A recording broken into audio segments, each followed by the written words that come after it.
Hello students, મારું નામ મિનેશ પટેલ. મારી યુટ્યુબ ચેનલમાં આપનું હાર્દિક સ્વાગત છે. વિદ્યાર્થી મિત્રો, આજે આપણે ધોરણ 9ની અંદર સાયન્સમાં ચેપ્ટર નંબર 6 પેશી વિશે આપણે ચર્ચા કરીશું. તો વિદ્યાર્થી મિત્રો, તમે અગાઉના ચેપ્ટરમાં સજીવનો પાયાનો એકમ કયો છે તો કે કોષ, એ વિશે આપણે તમે વિસ્તૃત માહિતી મેળવી ચૂક્યા છો. તો હવે આપણે આ પ્રકરણની અંદર સૌથી પહેલાં તો પેશી શબ્દ શું છે એ વિચારતા પહેલાં વનસ્પતિ પેશી અને પ્રાણી પેશી વચ્ચેનો તફાવત સમજવો પડશે. એના પછી એકકોષી સજીવ અને બહુકોષી સજીવની અંદર પેશીનું શું મહત્ત્વ હોય છે, કોષનું શું મહત્ત્વ હોય છે, તેના પરથી આપણે ચર્ચા કરવાની છે. આ ચેપ્ટરની અંદર વિદ્યાર્થી મિત્રો આપણે પેશીના બે પ્રકાર, વનસ્પતિ પેશી અને પ્રાણી પેશી વિશે ચર્ચા કરીશું. તો સૌથી પહેલાં વિદ્યાર્થી મિત્રો, બધા જ સજીવો શેના બનેલા છે તો કે બધા જ સજીવો એટલે કે આપણે પોતે કોષોના બનેલા છીએ. યસ, એટલે કે એક કોષી સજીવ હોય તો એક કોષી સજીવોમાં એક જ કોષ હોય અને એ પાયાના શું કરે છે, બધા જ કાર્યો કરે છે. ધારો કે એક જ કોષ, ધારો કે અહીંયા એક જ કોષ આપેલો હોય તો આ કોષ એ પાયાના બધા જ કાર્યો કરે છે. જ્યારે બહુકોષી સજીવની અંદર શું હોય, લાખોની સંખ્યામાં કોષો હાજર હોય છે. હવે એક કોષી સજીવનું આપણે ઉદાહરણ લઈએ તો અમીબા. તો અમીબામાં એક જ કોષ દ્વારા હલનચલન થતું હોય છે. યસ, અમીબાની અંદર એક જ કોષ દ્વારા હલનચલન થાય તો એ જે કોષ દ્વારા હલનચલન થયું તે કોષ દ્વારા ખોરાકનું અંતઃગ્રહણ થાય, શ્વાસોશ્વાસની ક્રિયાનો ઉપયોગ કરી શકીએ છીએ, એટલે કે શ્વસન વાયુઓનો વિનિમય કરી શકાય, શ્વસન તેમજ ઉત્સર્જન જેવા કાર્યો પણ આપણે કરી શકીએ છીએ. જ્યારે બહુકોષી સજીવોમાં કોષો લાખોની સંખ્યામાં હાજર હોય છે, એટલે કે અહીંયા પ્રત્યેક કોષ અલગ અલગ કાર્ય એટલે કે વિભાજનની અંદર તે કાર્ય કરે છે. તો કોષોનો આવો સમૂહ એ શું હોય છે તો કે કોષોનો આવો સમૂહ એ દરેક અલગ અલગ કોષનું વિભાજન કરવાની ક્ષમતા ધરાવે છે. તો જેમ કે આપણે પોતે માનવ છીએ તો માનવની અંદર સ્નાયુ કોષોનું જે સંચાલન થાય એટલે કે સંકોચન થાય અને શિથિલીને લીધે હલનચલન થાય છે. હવે આપણું હલનચલન એટલે શું કે આપણા સ્નાયુઓનું સંકોચન થાય, આપણે હલનચલન કરીએ, કાં તો આપણે જો દોડવું હોય તો આપણા સ્નાયુઓ શું થાય છે, કાર્ય કરે છે, એટલે કે અકળાતા હોય છે. જો બહુ દોડીએ તો ઘરે આવીને પણ આપણને તકલીફ થાય કે ભાઈ મારા સ્નાયુઓ જકડાઈ ગયા છે, નહીં કહેતા કે મારા પગ દુખે છે. તો આ એ રીતે આપણે હલનચલન કરી શકીએ છીએ.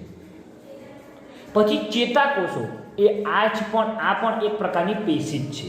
યસ, તો વિદ્યાર્થી મિત્રો, ચેતાકોષો શું કરે છે તો ચેતાકોષો મગજના જે સંદેશાઓ હોય એ સંદેશાઓનું વહન કરે છે અને આ ચેતાકોષો રુધિરના પ્રવાહ દ્વારા ઓક્સિજન, ખોરાક, અંતઃસ્રાવ અને નકામા દ્રવ્યોનું વહન કરે છે, એટલે કે વહન થાય છે. તો શરીરમાં આવા ચોક્કસ પ્રકારના જો કાર્ય કરતો જે સમૂહ હોય એ મોટે ભાગે શરીરની અંદર સમૂહની અંદર વહેંચાયેલો હોય છે. બસ, તો પછી આ જ જે સમૂહ એટલે પેશી. તો આપણે એ પેશીની વ્યાખ્યા સમજીએ વિદ્યાર્થી મિત્રો. તો જુઓ, પેશી એટલે શું? તો પેશી એટલે શરીરમાં એક નિશ્ચિત સ્થાનમાં એક નિશ્ચિત કાર્ય કરતો એક વિશિષ્ટ કોષ સમૂહ એટલે પેશી. એટલે કે શરીરની અંદર કોઈ એક ચોક્કસ સ્થાને એક ચોક્કસ કાર્ય કરતો જે વિશિષ્ટ સમૂહ હોય એને શું કહેવાય, પેશી. હવે પેશી શું છે તો કે પેશી એ વધારે કાર્યક્ષમતાથી કાર્ય કરવા માટે એક વિશિષ્ટ ક્રમમાં વ્યવસ્થિત રીતે ગોઠવાયેલી હોય છે. કારણ કે તે શરીરની અંદર કોઈ એક ચોક્કસ સ્થાને કાર્ય કરે છે તો માટે એને પહેલાં કાર્યક્ષમતાથી જો કાર્ય કરવું હોય તો એને ચોક્કસ ક્રમમાં ગોઠવાયેલું હોવું જોઈએ. હવે પેશીના ઉદાહરણ કયા છે તો પેશીના ઉદાહરણને રુધિર, અન્નવાહક અને સ્નાયુઓનો સમાવેશ થાય છે. રુધિર પેશી, સ્નાયુ પેશી, ચેતાપેશી તો સંદેશાઓનું વહન કરે છે. અન્નવાહક પેશી, આ બધા આપણા પેશીના ઉદાહરણ થયા.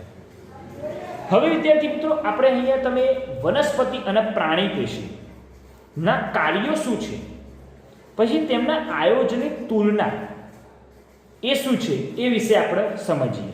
તો વનસ્પતિ અને પ્રાણીઓ વિશે જોઈએ.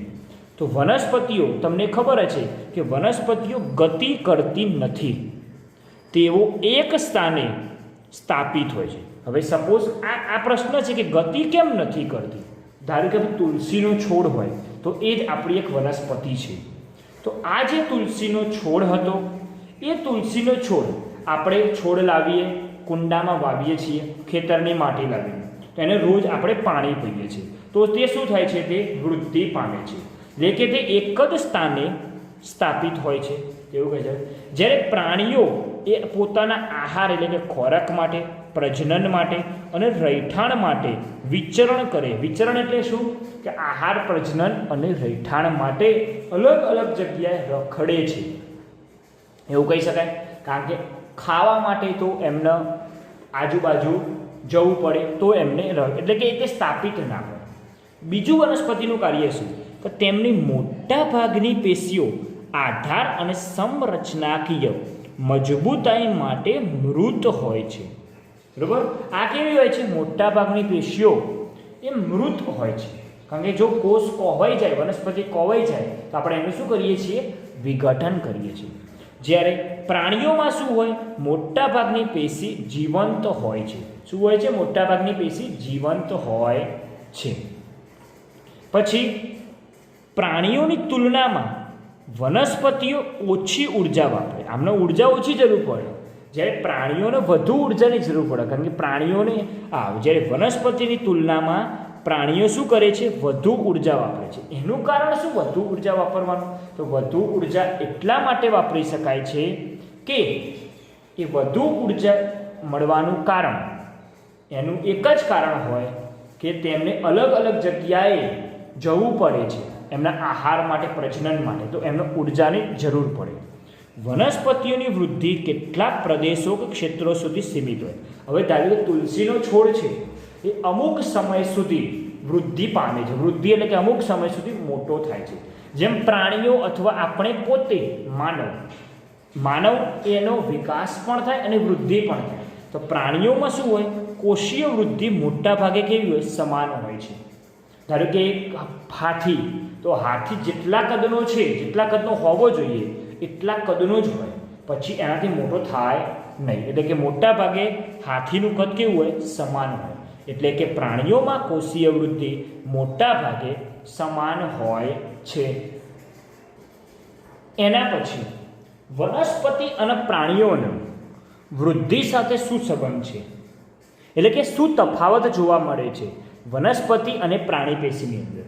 તો વિદ્યાર્થી મિત્રો, તમને ખબર જ છે કે વનસ્પતિની વૃદ્ધિ કેટલાક ક્ષેત્ર કે કેટલાક પ્રદેશ સુધી શું હોય છે, તે સીમિત હોય છે.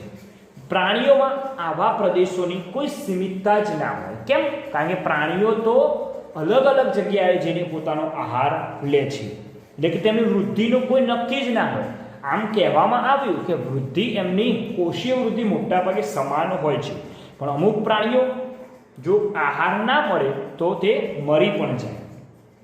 પછી વનસ્પતિઓમાં કેટલીક પેશીઓ જીવન પર્યંત પણ હોય, અમુક પેશીઓ જો મૃત પણ હોય, તો કેટલીક પેશીઓ જીવન પર્યંત પણ હોય છે. આ પેશીઓ વનસ્પતિના કેટલાક વિસ્તારો સુધી સીમિત હોય છે. બરાબર, એટલે કે પ્રાણીઓમાં કોષીય વૃદ્ધિ મોટા ભાગે કેવી હોય, સમાન હોય, અને પેલામાં ક્ષેત્રો સુધી તે સીમિત રહે છે. તો આથી પ્રાણીઓમાં વર્ધમાન અને અવર્ધમાન પ્રદેશોની નિશ્ચિતતા હોતી નથી. બરાબર, જ્યારે વનસ્પતિની અંદર વર્ધમાન અને અવર્ધમાન, હવે તમને પ્રશ્ન થાય કે વર્ધમાન અને અવર્ધમાન પેશી એટલે શું?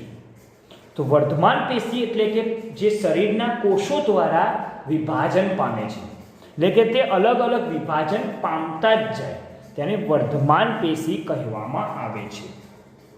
યસ, તો વનસ્પતિ અને પ્રાણીઓમાં વૃદ્ધિ અને વૃદ્ધિ સંબંધિત પેશીમાં અલગ એક ચોક્કસ ભિન્નતા જોવા મળે છે.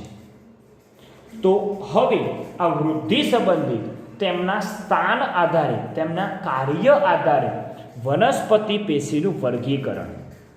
તો વનસ્પતિ પેશીઓ મુખ્ય બે પ્રકારે વહેંચી શકાય છે: વર્ધનશીલ પેશી અને સ્થાયી પેશી.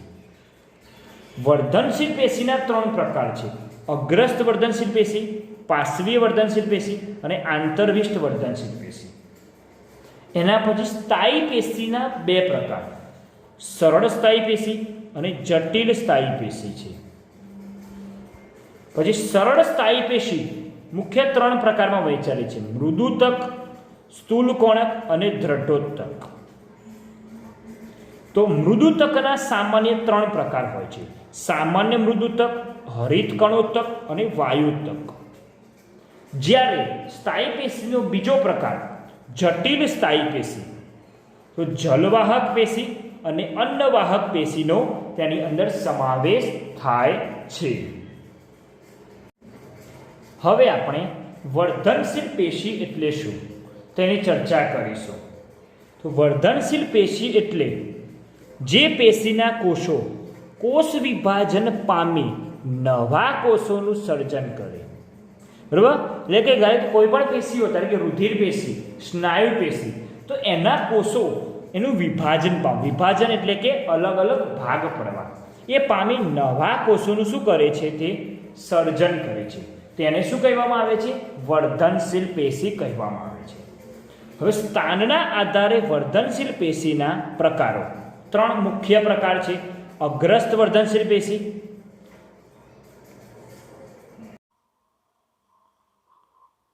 સ્થાનના આધારે વર્ધનશીલ પેશીના પ્રકારો.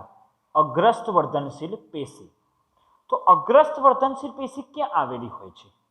તો કે તે મૂળની ટોચ પર અને પ્રકાંડની ટોચના ભાગે અગ્રસ્ત વર્ધનશીલ પેશી આવેલી હોય છે. તો આ રીતે વર્ધનશીલ પેશીમાં, એટલે કે વર્ધનશીલ પેશીનું સ્થાન અલગ અલગ જગ્યાએ કેવી રીતે હોય છે? તો આ રીતે હોય કે અગ્રસ્ત વર્ધનશીલ પેશી ક્યાં આવેલી હોય? કે ધારો કે આકૃતિમાં આ રીતે આપણે દોરી શકાય. તો અહીંયા આટલો ભાગ, એટલે કે જે આટલો ભાગ આ જે હોય એને કહેવામાં આવે છે અગ્રસ્ત વર્ધનશીલ પેશી. અગ્રસ્ત વર્ધનશીલ પેશી. એના પછી અગ્રસ્ત વર્ધનશીલ પેશી ક્યાં હોય? તો કે મૂળની ટોચ પર અને પ્રકાંડની ટોચના ભાગે હોય છે. તો આ અગ્રસ્ત વર્ધનશીલ પેશીનું કાર્ય શું છે? તો કે નવા કોષોના સર્જન દ્વારા મૂળ અને પ્રકાંડની લંબાઈમાં શું કરે છે? વધારો કરે છે. એટલે કે લંબાઈ મૂળ વધે અને પ્રકાંડ ઉપરની તરફ વધે છે. હવે એના પછી આવે છે આંતરવિષ્ટ વર્ધનશીલ પેશી. તો આંતરવિષ્ટ વર્ધનશીલ પેશી ક્યાં હોય? તો તે બે આંતરગાંઠો વચ્ચે હોય છે. બે આંતરગાંઠો વચ્ચે હોય છે. તો એ કેવી હોય બે આંતરગાંઠો? તો આંતરગાંઠો આ રીતે હોય છે. યસ, આ બે ઉપર નીચે બે આંતરગાંઠો થઈ. તો આ થઈ ગઈ આંતરવિષ્ટ વર્ધનશીલ પેશી. આંતરવિષ્ટ વર્ધનશીલ પેશી. તો આ બે ગાંઠો વચ્ચે, તો ધારો કે આ રીતે જો ડાળીની એક ગાંઠ આ રીતે આમ ઉપરની તરફ હોય, તો એક ગાંઠ અહીંયાની આ બાજુ હોય. યસ, તો અહીંયા જે હોય એ આંતરવિષ્ટ વર્ધનશીલ પેશી, એટલે કે આંતરગ્રાહ્ય સ્થાને, અંદરના સ્થાને હોય છે. એટલે કે તે બે સ્થાયી પેશીની વચ્ચે, એટલે કે ડાળીઓ, આ બંને ડાળીઓની આંતરગાંઠની વચ્ચે આંતરવિષ્ટ વર્ધનશીલ પેશી આવેલી હોય છે. તો આ બે આંતરગાંઠો વચ્ચેનું અંતર પણ કેવું હોય છે? અંતર વધારે હોય છે. યસ, તો આ રીતે આપણે દોરી શકીએ વિદ્યાર્થી મિત્રો. હવે પાર્શ્વીય વર્ધનશીલ પેશી ક્યાં આવેલી હોય? તો જો અમુક સ્થાને અગ્રસ્ત વર્ધનશીલ પેશી મૂળની લંબાઈ ટોચમાં વધારો કરો, તો માટે તે અગ્રસ્ત વર્ધનશીલ પેશી પણ કાર્ય કરે છે. હવે પાર્શ્વીય વર્ધનશીલ પેશી કઈ બાજુ આવેલી હોય? તો પાર્શ્વીય વર્ધનશીલ પેશી, તો આ રહી પાર્શ્વીય, અંદરની જે બે ડાળો છે એ તે પાર્શ્વીય વર્ધનશીલ પેશી કહેવામાં આવે છે. તો તે દ્વિદળી વનસ્પતિ. કઈ દળી વનસ્પતિ? એટલે કે બે બીજ ધરાવતી વનસ્પતિ એટલે દ્વિદળી વનસ્પતિ.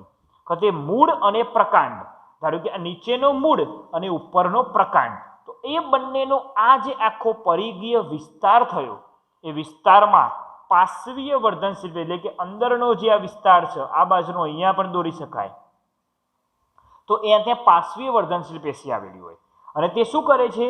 મૂળ અને પ્રકાંડની પરિઘીય વૃદ્ધિ વધારવાનું કામ પાર્શ્વીય વર્ધનશીલ પેશી કરે છે. તો વિદ્યાર્થી મિત્રો, અગ્રસ્ત એટલે શું? તો તેનું કાર્ય એટલે કે મૂળની ટોચ અને પ્રકાંડની ટોચના ભાગે આવેલી હોય, આકૃતિમાં જોયું તે પ્રમાણે. તેનું કાર્ય નવા કોષોના સર્જન દ્વારા મૂળ અને પ્રકાંડની લંબાઈમાં વધારો કરે છે. એ ઉપરની જે લંબાઈ વધારે છે. પછી આંતરવિષ્ટ વર્ધનશીલ પેશી, તો તે આંતરગ્રાહ્ય સ્થાને એટલે કે બે સ્થાયી પેશીની વચ્ચે એટલે કે ડાળીઓની આંતરગાંઠની બંને તરફ અને પર્ણોના તલ પ્રદેશમાં આવેલા હોય છે. કોણ? તો કે આંતરવિષ્ટ વર્ધનશીલ પેશી. એનું કાર્ય શું? તો કે આંતરગાંઠો વચ્ચેનું અંતર વધારે છે. નંબર 3, પાર્શ્વીય વર્ધનશીલ પેશી. આ ત્રણેય પેશીઓ શું કરે છે? કોષોનું વિભાજન કરે છે. તો પાર્શ્વીય વર્ધનશીલ પેશી એટલે શું? તો કે દ્વિદળી વનસ્પતિઓ એટલે કે બે બીજ ધરાવતી વનસ્પતિઓ તો મૂળ અને પ્રકાંડના પરિઘીય વિસ્તારમાં આવેલી હોય છે. જ્યારે કાર્ય મૂળ અને પ્રકાંડની પરિઘીય વૃદ્ધિ વધારવાનું કાર્ય પાર્શ્વીય વર્ધનશીલ પેશી કરે છે. તો વિદ્યાર્થી મિત્રો, આજે આપણે આ વિડીયોમાં પેશીનો પહેલો પ્રકાર વનસ્પતિ પેશીની અંદર જે પહેલો પ્રકાર હતો વર્ધનશીલ પેશી વિશે આપણે ચર્ચા કરી. હવે નેક્સ્ટ લેક્ચરમાં તેનો બીજો પ્રકાર સ્થાયી પેશી વિશે ચર્ચા કરીશું. યસ વિદ્યાર્થી મિત્રો, મારી વિડીયો તમને પસંદ આવી હોય તો જરૂર લાઈક, શેર અને સબસ્ક્રાઈબ કરજો. ધન્યવાદ.